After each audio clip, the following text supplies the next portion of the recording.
আছে এই প্রেস ক্লাবে এই বারান্দায় রোদে ঘামে খেয়ে না খেয়ে কিন্তু পড়ে আছে ঘর সংসার ছেড়ে। গ্রামীণ ব্যাংক আপনারা সসম্মানে এই মানুষগুলোর সাথে কথা বলেন এবং গ্রামীণ ব্যাংক যদি না পারেন তো সরকারকে বলি গ্রামীণ ব্যাংক যদি এই মানুষগুলোকে ছাঁটাইও করে দেয় শেষমেশ তো আমরা এই দেশের নাগরিক।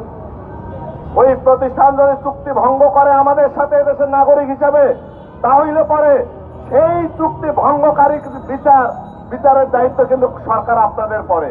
আর আপনারাও যদি এই দায়িত্ব না নেন তাহলে আমাদের জনগণের সাথে মিলেই নিজেদের দায়িত্বটা নিতে হবে। তখন এই বিশৃঙ্খলা বলে কোনো লাভ হবে না। অতএব আজকে এক সপ্তাহ চলে যাচ্ছে, এখনো আমরা বলতে চাই এর সুষ্ঠু সমাধান করেন সরকার এবং গ্রামীণ ব্যাংক। তা না হলে কিন্তু এই আন্দোলন আরো তীব্র মাত্রায় এগিয়ে যাবে।